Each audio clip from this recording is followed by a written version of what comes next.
नमस्ते प्यारे भैया बहनों। आज हम कक्षा 10वीं सामाजिक विज्ञान विषय का पाठ 1 स्वर्णिम भारत के बारे में अध्ययन करेंगे। स्वर्णिम भारत जो है वो प्रारंभ से लेकर 1200 ईस्वी तक उसमें कौन कौन सी स्थितियाँ हुई, क्या क्या उत्पन्न हुआ, किस तरह के काल आए, कौन कौन से वंश आए, इन सब के बारे में आज हम इस पाठ में अध्ययन करेंगे। भारत का इतिहास एवं संस्कृति अपने प्रारंभिक काल से ही गौरवशाली रही है। भारत विश्व गुरु और सोने की चिड़िया कहलाता था। भारत प्राचीन काल में भी, प्रारंभिक काल में भी और आज इस वैश्विक काल में भी, कोरोना के काल में भी विश्व गुरु कहला रहा है और पहले भी कहलाता था तथा पहले सोने की चिड़िया भी के नाम से भी इसे जाना जाता था। संपूर्ण विश्व को परिवार के रूप में मानना, वसुधैव कुटुंबकम और सभी के कल्याण व स्वास्थ्य की कामना करना हमारा आदर्श माना जाता रहा है। हम प्रतिदिन प्रार्थना में सभी के कल्याण और सभी के स्वास्थ्य की कामना के लिए सर्वे भवन्तु सुखिनः मंत्र बोलते हैं और सभी को, पूरे विश्व को वसुधैव कुटुंबकम की भावना से देखते हैं। उत्खनन और पुरातात्विक अवशेषों के आधार पर अगर हम भारतीय संस्कृति को देखते हैं तो इसका जो स्वरूप है वो काफ़ी फैला हुआ है, विश्वव्यापी है, बड़े पैमाने पर फैला हुआ है। समुद्र पार भारतीय प्रदेशों को द्वीपांतर कहा जाता था। भारत के जो प्रदेश थे जो समुद्र के पार हुआ करते थे उन्हें द्वीपांतर के नाम से जाना जाता था। शक्तिशाली जलयानों में यात्रा करके भारतीय ब्रह्मदेश, शाम, Indonesia, Malaysia, Australia, Borneo, Philippines, Japan व कोरिया तक भी पहुँचे और वहाँ उन्होंने अपने राजनीतिक व सांस्कृतिक साम्राज्य को स्थापित किया तथा भारतीय जो संस्कृति है उससे भी उनको, उसके बारे में भी उनको परिचित कराया। प्राचीन भारत में हमारे बंदरगाह एवं नाविक शक्ति अत्यधिक विकसित थी। सिंधु नदी में 6 वर्ष पूर्व चलने वाले जलयानों का उल्लेख विद्वानों ने किया है। सिंधु नदी में 6000 वर्ष पहले से जो जलयान चल रहे हैं उनके बारे में भी कई विद्वानों ने बताया है। भारतीय जल व थल दोनों मार्गों से विश्व के विभिन्न देशों में पहुँचे और वहाँ के निवासियों को अपने धर्म व अपनी संस्कृति से भी परिचित करवाया। भारतीय जो लोग थे, भारतीय नागरिक जो थे, उन्होंने सिर्फ भारत में ही नहीं अपितु भारत के बाहर भी कई देशों में गए और वहाँ अपनी संस्कृति, अपने धर्म, अपने कई सारे क्षेत्रों के बारे में, ग्रंथों के बारे में, ज्योतिषी के बारे में, स्थापत्य के बारे में, युद्ध कला, नीति, सब के बारे में भी उन लोगों को परिचित कराया। भारत की प्राचीन सभ्यताओं का हमें प्रारंभ से ही विकसित रूप दिखाई देता। भारत की जो सभ्यताएं हैं वो प्रारंभ से ही हमें विकसित रूप में दिखाई पड़ी है या दिखाई देती है। सिंधु सरस्वती सभ्यता, वैदिक सभ्यता, रामायण व महाभारत कालीन सभ्यता एवं संस्कृति का काल भी भारत का स्वर्णिम काल रहा है। सिंधु सरस्वती सभ्यता, सबसे पहली जो सभ्यता मानी जाती है वो सिंधु सरस्वती नदी सभ्यता ही मानी जाती है। उसके साथ में वैदिक सभ्यता जो हुई, रामायण महाभारत का अगर हम काल माने तो उस काल की जो सभ्यता थी, संस्कृति थी, उसका आज भी भारत में जो काल है, आज भी वहाँ की जो संस्कृति है, उस समय की जो संस्कृति है वो आज भी हमारे भारत में देखने को मिलती है। और ये जो समय था वो एक स्वर्णिम काल, सोने के समान वो समय रहा है। वेदों को विश्व ज्ञान कोश के रूप में जाना जाता था।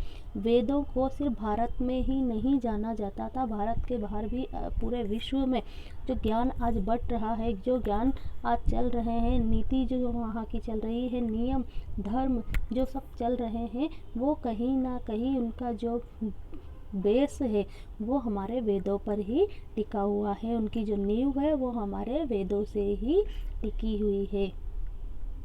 सिंधु सरस्वती सभ्यता स्थापत्य की दृष्टि से सर्वोत्कृष्ट सभ्यताएं हैं। रामायण और महाभारत भारत के विभिन्न आदर्शों एवं नीति ग्रंथों के रूप में प्रसिद्ध रहे हैं।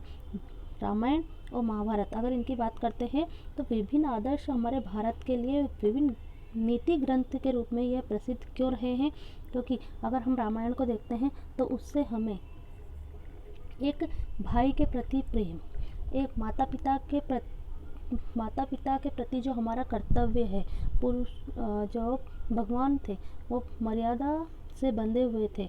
जो सीता जी थी वो एक मर्यादा से बंधी हुई स्त्री थी, उन्होंने नारियों के सम्मान के लिए बहुत कुछ किया। तो ये सारी चीज़ें आज हमको देखने को जो मिल रही है वो सब रामायण से हमें मिल रही है। तो ये हमारे आदर्श है। महाभारत में अगर हम भगवान कृष्ण को देखते हैं तो भगवान कृष्ण ने किस तरह से पांडवों का साथ देकर, अच्छाई का साथ देकर उनकी जीत करवाई। जो कौरव थे वो सही का साथ नहीं दे रहे थे तो उनकी पराजय हुई। और इस प्रकार से अर्जुन का साथ भगवान ने इसीलिए दिया क्योंकि वो सच्चाई के मार्ग पर चल रहे थे। तो इस तरह से नीति ग्रंथों को और आदर्शों को मानकर अगर हम भारत को देखें तो भारत में ये सभी चीज़ें बहुत प्रसिद्ध रही हैं।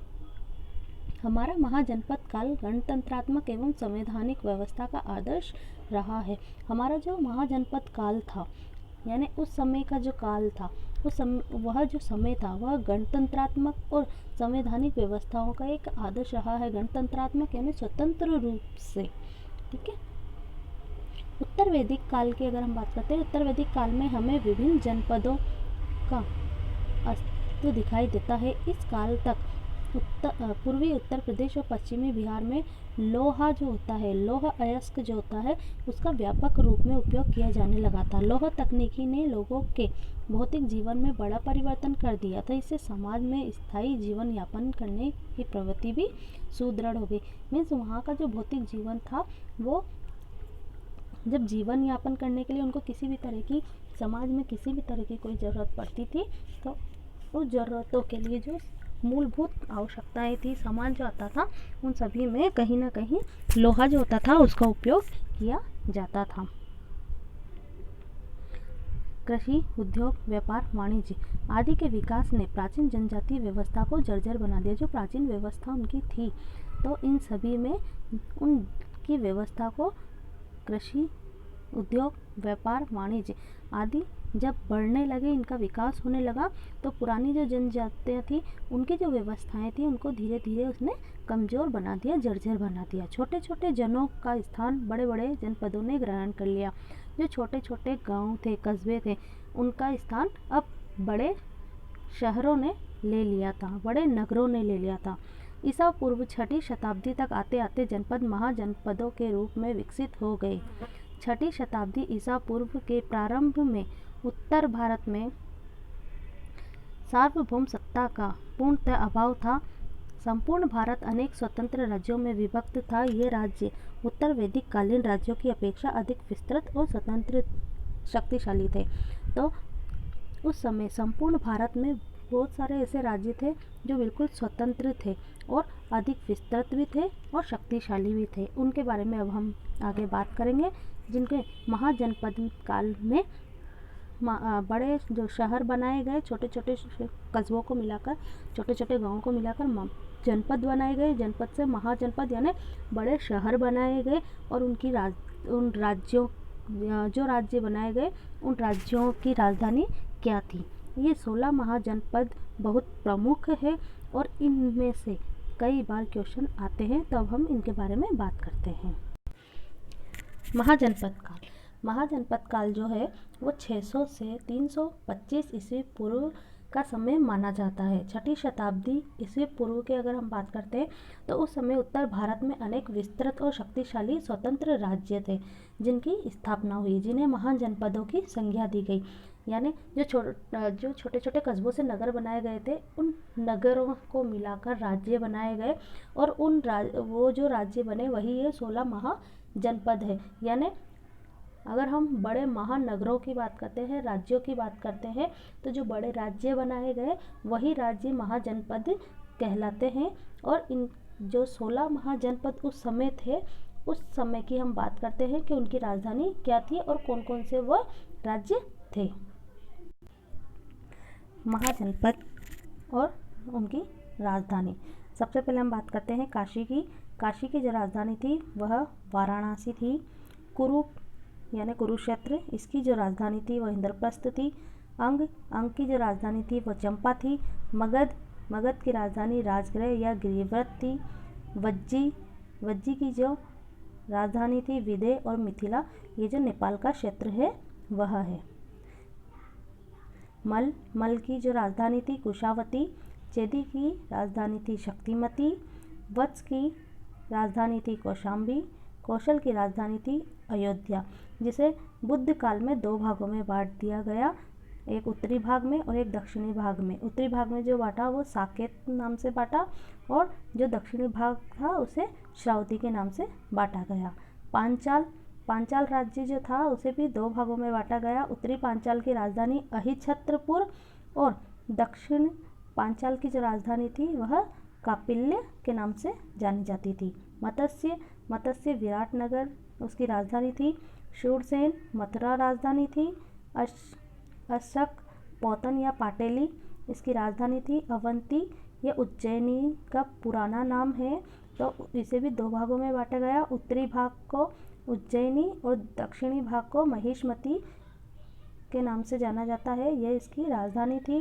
गांधार की राजधानी तक्षशिला थी और कंबोज की राजधानी हाटक या राजपुर थी। इस तरह से ये 16 महाजनपद थे, जिन्हें 2 प्रकार के ऐसे राज्य थे जो राजतंत्र भी थे और गणतंत्र भी थे।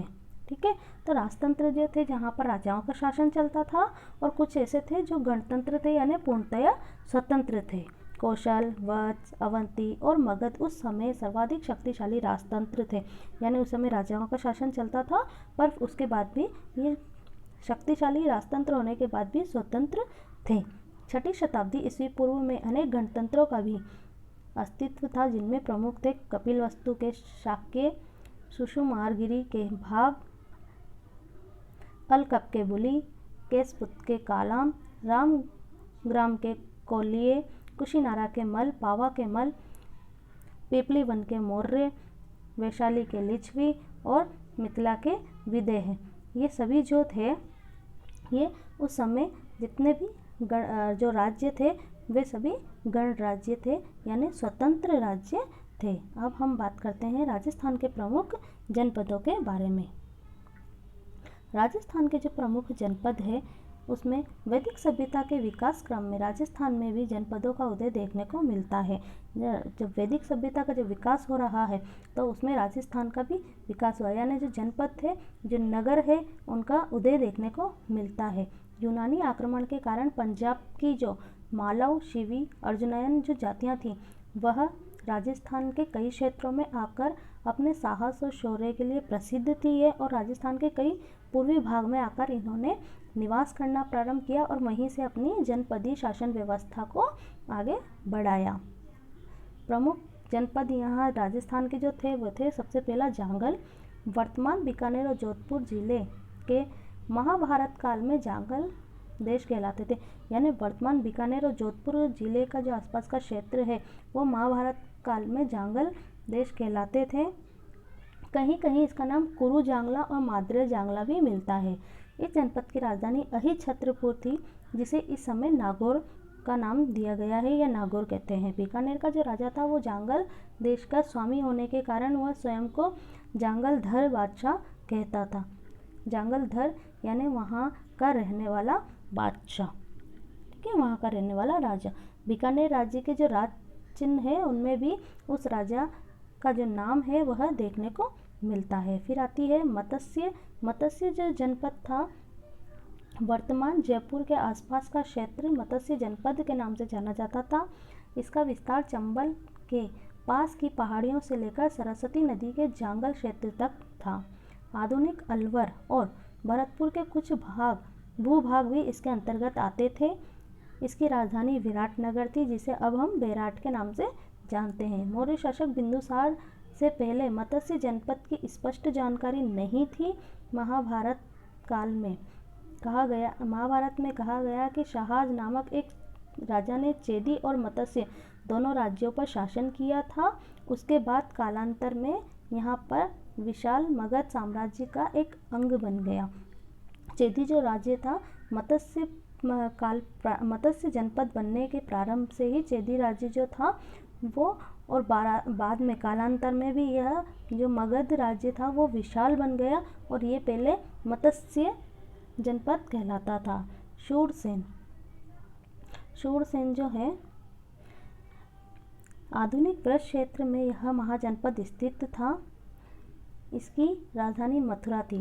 प्राचीन यूनानी लेखक इस राज्य को शूरसेनोई और राजधानी को मैथोरा कहते थे। राज्य क्या था? शूरसेनोई, और वहाँ की राजधानी मथुरा थी। महाभारत के अनुसार यहाँ पर यदु यानी यादव वंश का शासन था। यादव वंश के कौन थे? भगवान श्री कृष्ण। भरतपुर, धौलपुर, करौली जिलों के अधिकांश भाग शूरसेन जनपद के अंतर्गत आते थे। अलवर जिले का पूर्वी भाग भी शूरसेन के अंतर्गत ही आता था। अतः वासुदेव के जो पुत्र थे श्री कृष्ण, उनका संबंध यदुवंशी होने के कारण मथुरा से ही माना जाता है। मथुरा में ही उनका जन्म बताया जाता है। और इसी प्रकार जो शूरसेन जो जनपद था वो मथुरा उसकी राजधानी थी और उसी के अंडर में आता था। शिवी एक जाति भी होती है और शिवी जनपद की राजधानी शिवपुर थी तथा राजा सुशील ने उसे अन्य जातियों के साथ 10 राजाओं के युद्ध में पराजित किया था। प्राचीन शिवपुर की पहचान वर्तमान पाकिस्तान के शेरकोट नामक स्थान से की जाती है। कालांतर में दक्षिणी पंजाब की यह शिवी जाति राजस्थान के मेवाड़ क्षेत्र में निवास करती है। मेवाड़ का जो क्षेत्र है, अभी भी ये शिवी जाति जो है वो वहाँ पर निवास कर रही है। चित्तौड़गढ़ के पास स्थित नगरी इस जनपद की राजधानी थी। मेवाड़ के अनेक स्थानों से शिवियों के सिक्के भी प्राप्त हुए हैं। मंदसौर के पास एक 5 गुहा लेख प्राप्त हुए। गुहा लेख जो गुफाएं होती है उनमें जो लिखे जाते हैं पत्थरों के द्वारा या किसी लेख जो वहाँ पर कुछ लिखावट लिपियाँ हमको मिलती है वो गुहा लेख कहलाते हैं। और इस तरह से 5 गुहा लेख वहाँ पे गुफाएं में लिखे हुए मिले हैं जो शिवी जनपद के समय के बताए जाते हैं। इसके बाद गणतंत्रात्मक शासन प्रणाली के बावजूद इन जनपदों की राज सत्ता कुलीन परिवारों के हाथ में ही थी। राज सत्ता जो थी वो कुलीन परिवारों के हाथ में ही थी। इन परिवारों के प्रतिनिधि ही संतागार सभा के प्रमुखों के रूप में शासन की व्यवस्था करते थे। यानी नाम सिर्फ राजा का चलता था कि हाँ राज सत्ता है, राजा का शासन है, लेकिन काम कौन करते थे? कुलीन परिवार के जो व्यक्ति होते थे वही एक सभा बुलाते थे जिसको संतागार के रूप में, जिस तरह से अभी हमारी विधानसभा है और संसद है, इस तरह से एक मीटिंग होती थी और उस मीटिंग को ही संतागार सभा बोला जाता था। इस प्रकार से वहीं पर नियम वगैरह सब बनाए जाते थे कि क्या नियम चलाने हैं, आगे क्या करना है। तो ये सारे काम जो होते थे वो प्रमुख जो लोग इनके रहते थे उनके द्वारा ही शासन की व्यवस्था की जाती थी। संतागार के सदस्य निर्धारित विषयों पर अपने विचार व्यक्त करते थे जिसे अनयु विरोध कहा जाता था। यानी किसी प्रकार का कोई विरोध नहीं होगा, जो भी बात करनी है सबके सामने एक साथ बात की जाती थी। अगर किसी प्रकार का कोई विवाद होता था या कोई विरोध होता था तो सब एक साथ मतदान करते थे और मतदान में जो निर्णय निकलता था सबको वही मानना पड़ता था। मतदान में बहुरंगी शलाकाएँ काम में ली जाती थी। संतागार जनपदों की सबसे बड़ी संस्था थी। राज्य की नीति के आधारभूत नियमों का निर्धारण इसी सभा में होता था। विशाल गणराज्यों में केंद्रीय संतागार के अलावा प्रांतीय संतागार भी होते थे। कालांतर में गुटबाजी और आपसी फूट के कारण इन गणराज्यों का पतन हुआ। धीरे धीरे क्या होने लगा, जब सब राजा ने अपने जो नियम थे, अपनी जो नियम उन्हें खुद को लेना चाहिए था, या जो बातें जनता के बारे में, प्रजा के अच्छे बुरे जो भी राजा को सोचना चाहिए था वो सब उसने किसके ऊपर डाल दिया? संतागार वालों के ऊपर डाल दिया। यानी कुलीन परिवार जिसके हाथ में सत्ता थी उसके हाथ में छोड़ दिया। धीरे धीरे क्या होने लगा, आपसी गुटबाजी होने लगी, आपसी लड़ाई होने लगी और इस कारण आपसी फूट के कारण ही इन गणराज्यों का धीरे धीरे क्या होना शुरू हो गया? पतन होना शुरू हो गया। वो आपस में ही लड़ने लगे।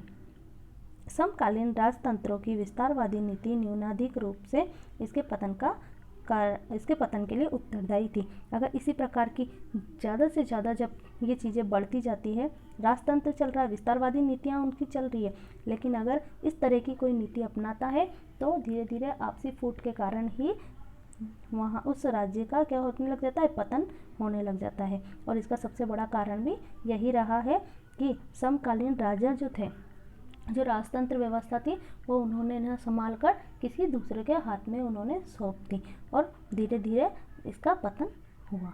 और इसके आगे हम मोर वंश, शुंग वंश, सातवाहक, अन्य वंशों के बारे में अध्ययन करेंगे।